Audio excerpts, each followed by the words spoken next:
वक्त हो गया है खबरों वाले शहर जाने का। हमारे साथ पूजा मौजूद है। पूजा, बताइए क्या खबर लेकर आई हैं आप? जी, काफ़ी सारे नतीजे आ रहे हैं जिसके चलते एक्शन देखने को मिल रहा है। कुछ ही देर पहले जुबिलेंट फूड ने अपने नतीजे घोषित किए। उतार-चढ़ाव के बाद अब हम देख रहे हैं करीब 2% की तेज़ी जुबिलेंट फूड के शेयर में दिख रही है। आय में 1158 करोड़ से बढ़कर 1252 करोड़ के फिगर्स जुबिलेंट फूड में देखने को मिले हैं। इसके अलावा ज़ायडस वेलनेस के भी नतीजे थोड़ी देर पहले ही आए और हमने देखा कि नतीजों के बाद यहाँ पर भी गिरावट थी। जो आय है 640 करोड़ से बढ़कर 713 करोड़ की आई है और मुनाफा भी 136 करोड़ से बढ़कर 145 करोड़ का रहा है कंपनी का, जिसके चलते हम 4% की गिरावट ज़ायडस वेलनेस में भी देख रहे हैं। देवयानी इंटरनेशनल के भी नतीजे काफी कमजोर आए हैं।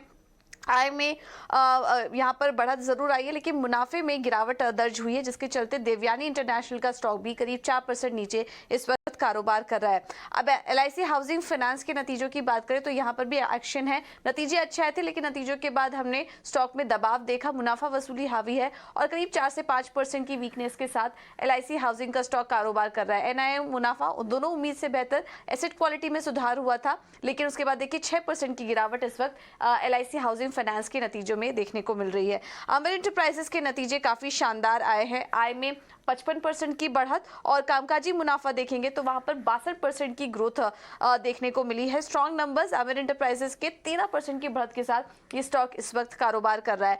क्रेडिट एक्सिस ग्रामीण के भी नतीजों को देखेंगे तो यहाँ पर भी नतीजों के चलते काफी ज्यादा एक्शन है। NPA में कमी आई है। NII में 29% की ग्रोथ और मुनाफा देखेंगे तो वहां पर 82% का है। तो नतीजों के चलते ये तमाम स्टॉक्स हैं जो कि आज एक्शन में है। कैंसटेक में भी अच्छी तेजी है। आय में 53% की बढ़त, मुनाफा 108% से बढ़ा है कंपनी का, जिसके चलते अभी तक हम देख रहे हैं स्टॉक बस करा। दिन भर ये तमाम स्टॉक्स तेजी में ही कारोबार कर रहे थे। जिंदाल स्टील के भी नंबर्स आए और उसके चलते कमजोरी आज स्टॉक में देखने को मिल रही है।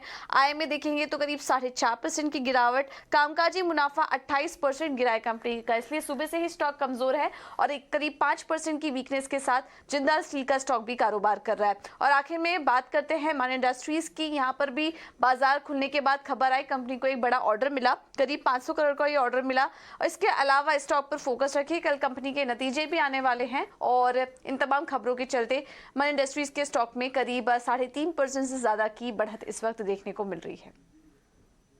ठीक है, बहुत बहुत शुक्रिया पूजा, ये पूरे खबरों वाले शेयर की लिस्ट हमारे सामने रखने के लिए। ढेर सारे स्टॉक्स हैं जहां पे एक्शन देखने को मिल रहा है। नतीजों के दम पे भी मेजॉरिटी ऑफ द शेयर्स हैं, एक बार उन पे भी राय समझेंगे। पर आइए में नजर डाले थे जहां पर नतीजों के बाद दबाव दिख रहा है। LIC हाउसिंग फाइनेंस देखिए यहाँ पर काफी कमजोरी है, करीब 6% की गिरावट दिख रही है।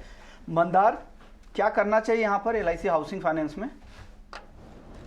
देखिए LIC हाउसिंग में तो वीकनेस कंटिन्यूसली है और ये आज की बात है नहीं। यानी अगर आप इसका पिछले 2017 से अगर इस चार्ट को देखो तो आपको समझ में आएगा कि एक ऊपर से अगर ट्रेंड लाइन प्लॉट कर देते हैं और सारे टॉप्स अगर ज्वाइन कर देते हैं तो ये बहुत ही यानी वीक स्टॉक है। ऊपर की तरफ ये टिक ही नहीं पाता है। जब भी ये ऊपर चलने की कोशिश करता है, 400 से ऊपर चले जाता है, तब वहाँ पे बिकवाली आती है और ये स्टॉक नीचे आ जाता है। तो उसी तरीके का एक ट्रेड आज भी हमें देखने को मिला।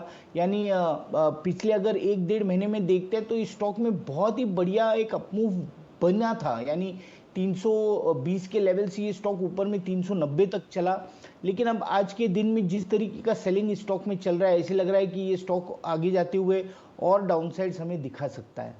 यानी आगे और गिरावट की आशंका यहाँ पर बन रही है LIC हाउसिंग फाइनेंस में।